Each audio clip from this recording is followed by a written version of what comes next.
Welcome to வாணிதிஸ் kitchen. வாங்க, இன்றைக்கி வாதநாராயணன் soup பண்ணி காட்டுறேன். இதுதான் வாதநாராயணன் கீரை. இது வந்து மூட்டு வலி, முடக்குவாதம்னு சொல்லுவாங்க இல்லையா, ரொமட்டாய்டு ஆர்த்தரைட்டிஸ் ப்ராப்ளம் இருக்கிறவங்க எல்லாருக்கும் இது பெரிய ஒரு வரப்பிரசாதம்னு சொல்லலாம். வாரத்தில் 2 நாள் 3 நாள் இந்த சூப்பு இது ஏதாவது ஒரு டைப்பில் செஞ்சு சாப்பிட்டாங்கன்னு சொன்னால் நல்ல ரிசல்ட் கிடைக்கும் அவங்களுக்கு. ஒரே ஒரு வெங்காயம், ஒரு தக்காளி, ஒரு 5-6 பல் பூண்டு கொஞ்சம் கூட நீங்கள் சேர்த்துக்கலாம், தப்பில்லை. மிளகு ஜீரகத்தை இடித்து வச்சுருக்கேன். பூண்டை வந்து நசுக்கி போட்டுப்போம். மணல் எண்ணெய் வச்சுருக்கேன். எண்ணெய் காஞ்சிருச்சு. வெங்காயத்தை சேர்த்துக்கிறேன். ரொம்ப சிம்பிள், எதுவுமே இல்லை இதில். ஆனால் வந்து ரொம்ப டேஸ்ட்டாக இருக்கும் இந்த சூப்பு. டேஸ்ட்டுன்னு சொல்கிறத விட வந்து ரொம்ப ஹெல்த்தி.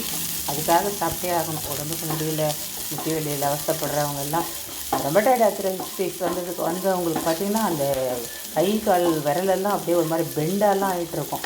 அதுக்கெல்லாம் ரொம்ப காஸ்ட்லியான இன்ஜெக்ஷன்லாம் போடுவாங்க.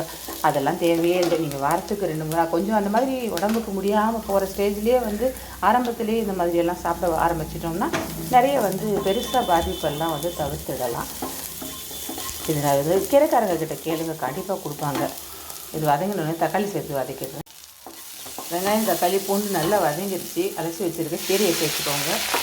கீரையை சேர்த்துட்டு எவ்வளவு தண்ணி, உங்களுக்கு எத்தனை டம்ளர் சூப்பு தேவைப்படுறதோ அதில் 1.5 பங்கு எக்ஸ்ட்ரா வச்சுக்கோங்க தண்ணி. 2 டம்ளர் சூப்பு வேணும்னு சொன்னால் நீங்கள் வந்து எக்ஸ்ட்ரா வந்து ஒரு டம்ளர் வைங்க. ஏன்னா அது கொதித்து வந்து அந்த சாரெல்லாம் அதில் இறங்கணும். இடித்த மிளகு சீரகத்தை சேர்த்துக்கோங்க. இடித்த மிளகு சீரகத்தையும் போட்டுட்டேன். மஞ்சள் பொடி கொஞ்சம் போட்டுட்டு உப்பு கொஞ்சம் போட்டுட்டா நல்லா கொதிக்கணும். கொதித்து அந்த சாறு முழுக்க அதில் இறங்கணும். வெயிட் பண்ணலாம் அது வரைக்கும்.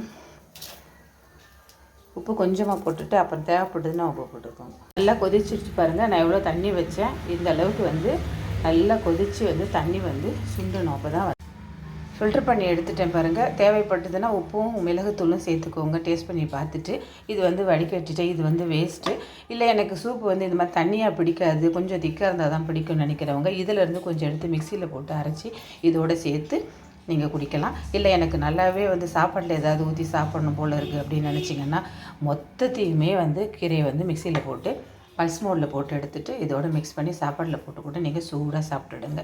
என்ன மாதிரி சாப்பிட்டாலும் சரி, உடம்புக்கு ரொம்ப ஆரோக்கியமான விஷயம் இது. அதனால் இதை அவாய்ட் பண்ணாமல் ஒரு அபவ் 40 இருக்கவங்க எல்லாருமே வந்து வீக்லி ஒரு 2 கண்டிப்பாக வந்து ட்ரை பண்ணுங்கள். பிடிச்சதுன்னா லைக் பண்ணுங்கள், ஷேர் பண்ணுங்கள், சப்ஸ்கிரைப் பண்ணுங்கள். நன்றி, வணக்கம்.